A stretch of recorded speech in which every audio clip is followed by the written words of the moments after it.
This is Amy Laura Hall, and I am recording a follow-up to a short video I created a little bit ago, about a month ago, something like that, called Why I Teach About War, the Way I Teach About War. That's what I title it, something like that. You can also find a video I created called Why I Teach Ethics, with all capitals, ethics.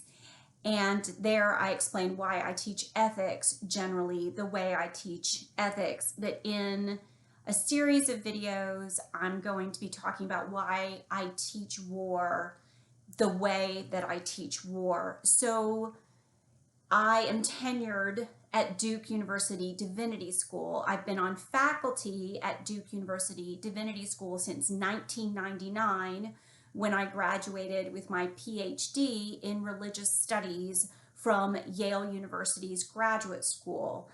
I worked while I was there on medical ethics, but I also worked with many different students from across the university who were doing their PhDs in other disciplines in the humanities, including students in history, American studies, and in English literature.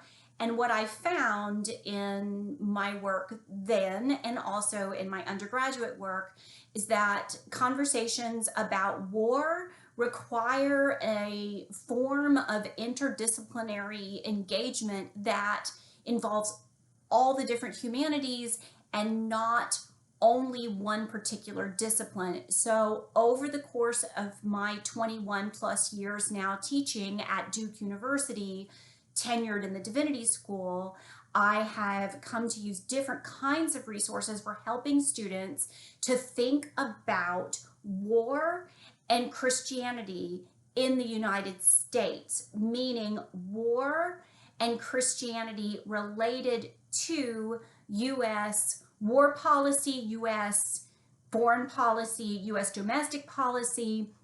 So I address many different particular questions within war and ethics, but I ground all of my teaching in the United States because this is where I live. I live in the United States, I teach in the United States, and policies and practices and mythologies related to warcraft, related to warriors, related to violence, stories that inform how people think about war on the big screen. All of these things the United States helps to export through media, through publishing, through TED Talks, so much there. So I teach based in the United States, and my courses are based in the United States, and I try to think alongside and teach students who are studying in an institution that at least has its taxes coming from within the United States. So if I were in Switzerland, I'd be teaching differently. If I were in Argentina, I'd be teaching differently. But I live in the United States, and that's how I teach, is grounded in questions that come out of working within the United States. Okay, so you can watch the video about why I teach war the way I teach war. But in this video, I'm following up on many questions I've received in the last 2 weeks of teaching this class online for the first time. So this particular class is called War and Christianity. And in this course, I try to engage students to think about how the language of Christian faith and the language of violence and war are intertwined in American culture, in mainstream American culture, but also at various points we look at forms of American culture that wouldn't necessarily be considered mainstream, but mostly I stay within mainstream North American culture. culture within the United States. So this last couple of weeks, students have been working on close readings for the class, and I'm going to go ahead and answer a few questions about close readings. I've made 3 different videos about how to do a close reading, one on how to do a close reading of a text, another on how to do a close reading of an image, and another on working on a close reading of a moving picture, so a film, a television episode. If you're curious about how I teach, go and look at those videos perhaps before you watch this one. So if you're trying to figure out how to write a close reading for one of my courses, please read the guides, please watch the videos, but also I'll go ahead and reiterate a few things. So a close reading may only be 2 or 3 pages long, but it requires doing research ahead of time. So the item that you are looking at, whether it be a text, an image, or a moving picture, comes from a particular time and a particular place and has creators. People created this thing. It didn't fall from the sky like snow. So somebody created, or a group of people created this item, and you need to do your research, not just Wikipedia, for figuring out how this image came to be, how people created this image, how people created this text. So you'll have to do some research ahead of time, thinking about your chosen word or item. A few other questions that I've received that I think it could be helpful for me to answer in this way. Choose a word that confuses you. Choose a word that is unfamiliar to you. Those guidelines will help you to avoid writing a sermon, a policy paper, or a moral treatise using a word or phrase as your inspiration. That's a different kind of paper than a close reading. So if you're having trouble with your close reading, possibly what you need to do is spend some more time doing background work, and then also focusing on a word that is unfamiliar to you, that you do not already know what you want to write about. Because thematic papers are really common. It's common for students to tend toward a thematic paper rather than a close reading, especially in an ethics class. Because people who take ethics classes often want to write something meaningful about a theme, about a question that is close to their own gut or their own heart or what is on their mind. You can do that kind of writing in other ways in my courses, but that's not a close reading.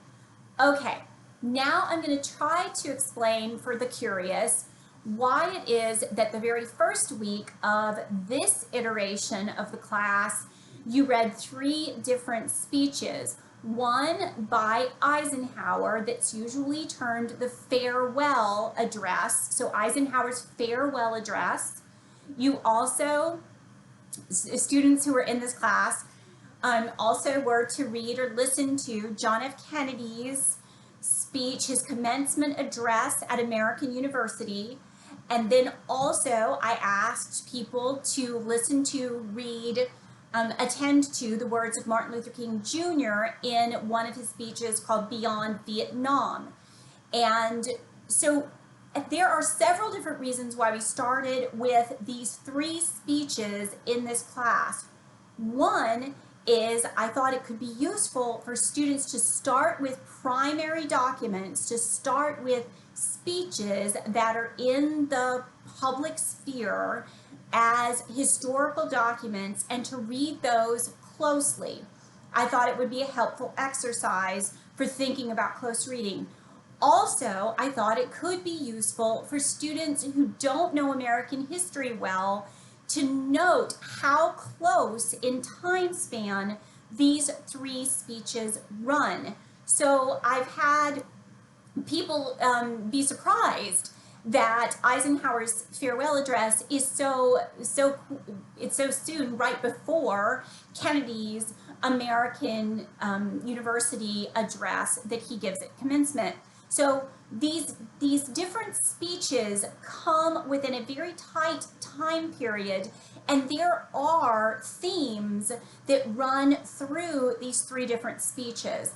I wanted students to be thinking about what in Eisenhower's farewell address, the words that came out of his mouth, it was a different speech writer, but the words that came out of President Eisenhower's mouth when he spoke the farewell address, military industrial complex. I wanted students to know when that term became a term that was in public record in a speech that people heard and talked about. So I wanted people to think about that term and carry that through the semester and consider what it is that he was in that speech warning people about. So that's part of why I signed that speech. I also wanted people to think about John F. Kennedy's words to the graduating class of commencement at American University about war and peace and about forces that may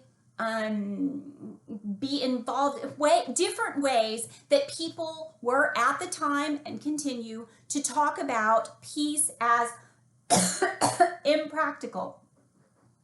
Woo! Try say all of that fast and you do exactly what I just did. Okay, so in John F. Kennedy's speech, there are ties thematically to Eisenhower's speech in terms of what's practical and in terms of peacemaking. I could do a whole close reading on these two speeches, but I'm not going to give that long a lecture here. Now, Martin Luther King Jr. received a lot of criticism for speaking out against the Vietnam War. You can find long historical articles about this history. It's very important. And I wanted students in my class to note his words about the intersection of systemic racism and the Vietnam War, specifically looking at the Vietnam War. And later in the course, I will be trying to engage students to think about a project that we did host at Duke and that you can find online, Waging Peace in Vietnam. That history, I think, is very important, and I was hoping that these three speeches would help students then later engage in some of that material, Waging Peace in Vietnam, about people who were in the military during the Vietnam War who eventually received a conviction, had a conviction to speak out against the very war that they were involved in. So those are some of the reasons why I assigned these three speeches for close reading. I will tell y'all, people who are listening who aren't in my class, I think, I've got to get another sip of tea here. I think it's possible that there's a trend, maybe too trendy a word, but there's a pattern I'm noticing that I'm not sure what to do about.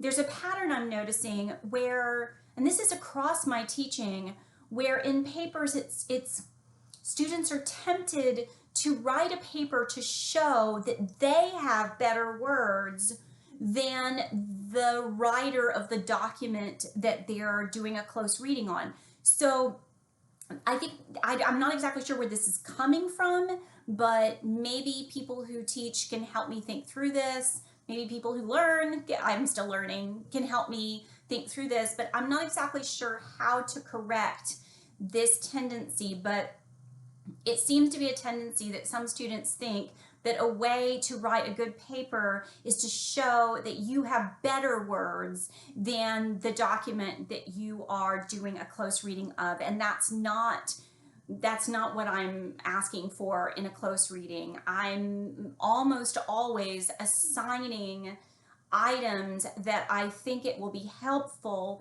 for students to attend to, not to correct with their own words, but to read inside of, to try to think about the words that the creators who created the document chose carefully. So yeah, I don't assign things that I don't think are worth reading closely and attending to the word craft that someone has put into the item. All right.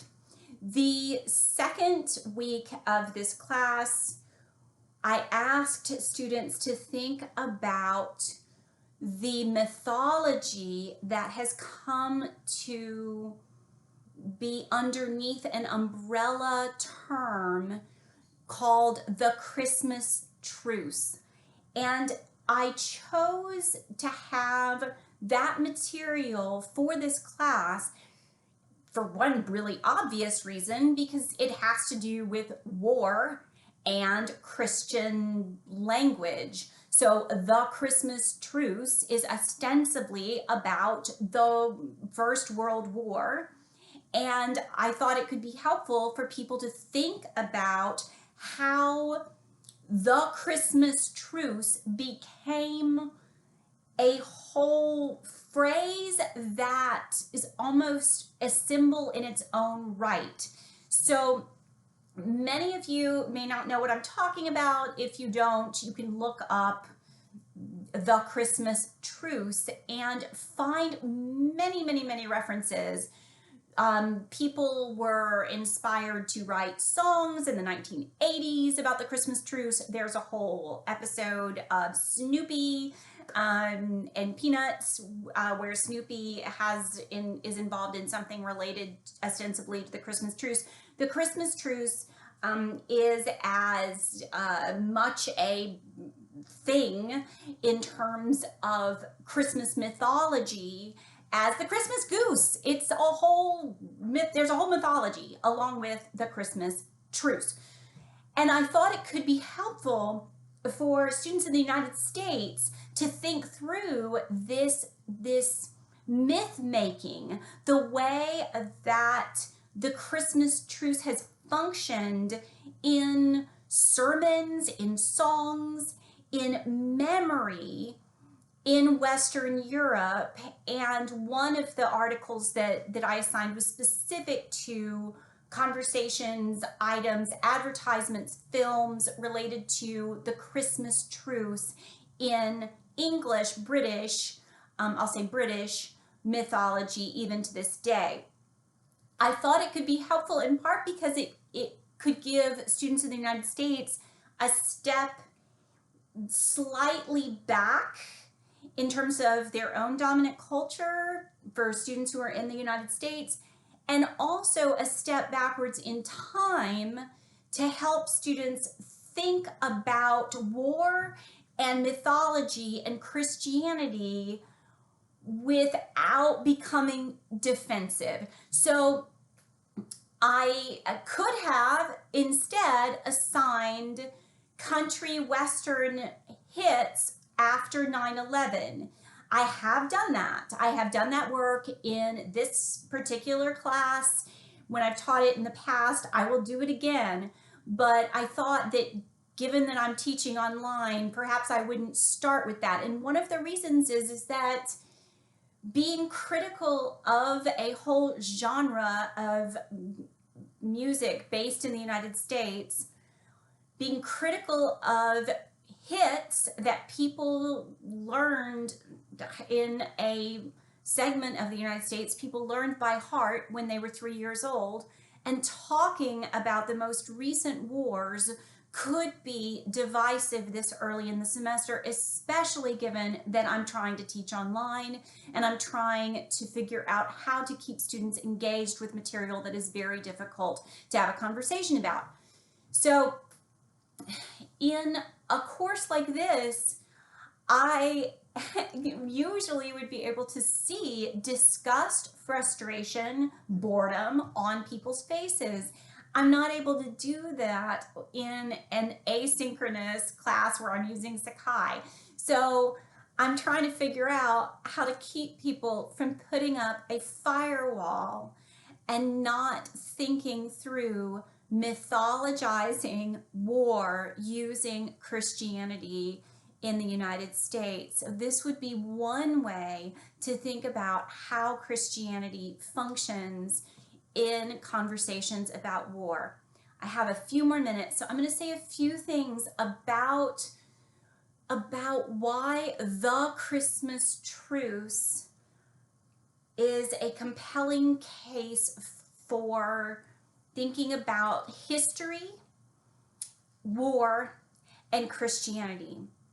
So I think partly why people who are asked to preach during wartime in a congregation in Middle America might be drawn to tell a story about people singing a particular Christmas carol across the lines of war. It could be compelling in part because it seems like a story where Christianity is the hero.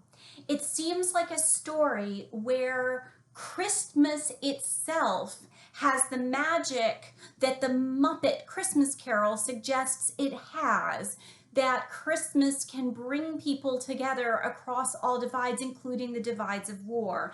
It is a very attractive story, except for the fact that it is not true in terms of Christmas being that which led to the cessation of war. It was a moment, at best, a moment in one part of one little section of the war in Western Europe during World War I, which was ostensibly the war to end all wars, the Great War. So in Western European memory, the attraction of a story of Christmas bringing people together across the divides of war it's apparently something that people are willing to pay money to watch, are willing to listen to in a sermon, that people are willing to get up into a pulpit and talk about. What I want people to think through is why. Why is that story so interesting and so compelling? And I will be really blunt and say that the fact that the story usually focuses on people who were fighting in World War I who had light-colored skin, I do not think that's an accident. The story of the Christmas truce has within it the idea that people who sing Christmas carols would recognize one another as brothers, would recognize one another as kin by way of a song that is connected somehow to Christmas and therefore somehow to Christianity. I think one of the reasons why that little scrap of a story, the few letters that exist about a cessation of slaughter during World War I, the cessation of slaughter, that those scraps that people have are compelling as a larger myth, perhaps in part because they cross this one divide of World War I, and they do not require people to think also about ethnic conflicts that aren't so neatly underneath the umbrella of Christmas. So conflicts that were occurring at the same time around the world, across divides of religion, across divides of race. And so I just find that thinking through the mythology of the Christmas truce can help students then ask more complicated questions about how faith, Christian faith in particular, functions in Western thought. Now, I have a few more minutes, so I'm going to say something else. The text that I would send you to if you are wanting to know more, actually, there are two different texts. And now I'm going to have to triple check just so I do not end up getting the title of the books wrong. Okay. Who are we? And make sure I get his full name right. Samuel P. Huntington. So Samuel P. Huntington wrote a book called Who Are We? The Challenges to America's National Identity. It came out in 2004. One of the pages about him says he's a political scientist and historian. I think there are historians who might differ on that estimation. But in his book, Who Are We?, Samuel Huntington writes about what he terms the kind of core of the core of civic identity in the United States that people who immigrate to the United States need to take on in order to continue the tradition of national identity within the United States. And Samuel Huntington phrases this Christianity without Christ. So let me say that again. Christianity without Christ is America's civil religion. And he has written this whole book that became a hit in 2004, is what I just said, right? About America's civic identity. And America's civic identity, according to Samuel Huntington, has to do with a kind of creed. He calls it a creed that is very important within the United States to help hold people within the United States together as a people. And the creed that he describes has to do with, he calls it, the American Creed, has to do with, quote, principles of liberty, equality, individualism, representative government, and private property. And he goes on to explain why certain immigrant groups are not conforming with this creed. And he also talks about the importance of being forward-looking, and groups of people who come to the United States who are backwards-looking are going to hold the United States back from being the progressive country that we can be if we will just be more Christian without Christ. So I'm not making this up. You can look it up. You can read the book. I would recommend checking it out from the library rather than purchasing it. So Samuel Huntington also, before he published that book in 2004, Who Are We? The Challenge to America's National Identity. Just in case you're curious, it has somebody actually, if you can see, somebody actually with the flag around them, using the flag as, I guess, a cape. I'm not sure what's going on exactly on the cover, but you can look it up and do a close reading of what's going on with the cover of that book.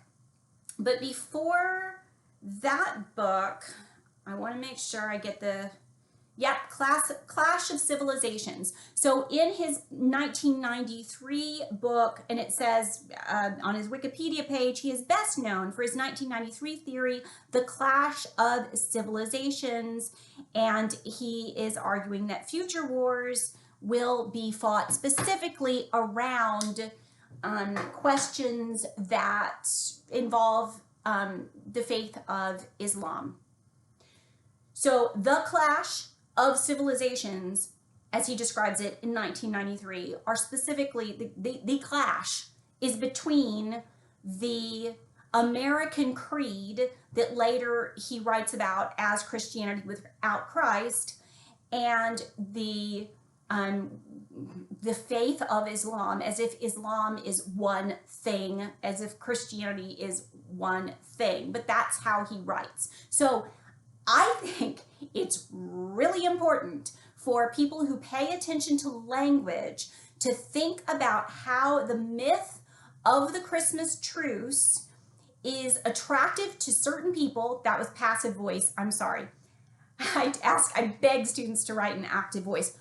To think about why certain people are drawn to, why people think, why certain groups of people think that the Christmas truce is really compelling as a story about Christianity bringing about a cessation or a stoppage of war for some period of time, and using these small stories, not saying they're insignificant, but they cannot become a whole mythology about how Christianity functioned during that period of Western European history.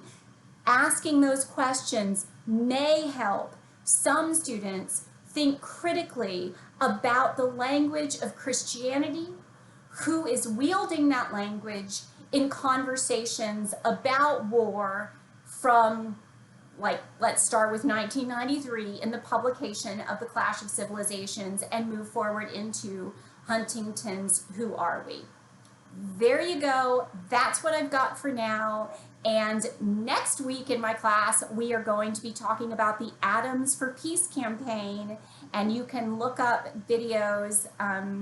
If you look up Atoms for Peace, you can look up Walt Disney's film about atomic energy and the genie in the bottle that became atomic energy, not atomic weaponry. So we'll be talking about the Atoms for Peace campaign, which you can learn a lot about online, and I'm happy to continue to teach about that. If you're curious and you're seeing this video and you're not in one of my classes, that's okay. Let me know. I'll try to send you links that could be useful. I wrote about this in a book called Conceiving Parenthood, American Protestantism and the Spirit of Reproduction. That's with Eerdmans Publishing. And the 4th chapter is in part about the Atoms for Peace campaign and the way that the icon of the atom became, during the post-World War II period, a drawing that represented progress and optimism for American, for the future of the United States, rather than a symbol of the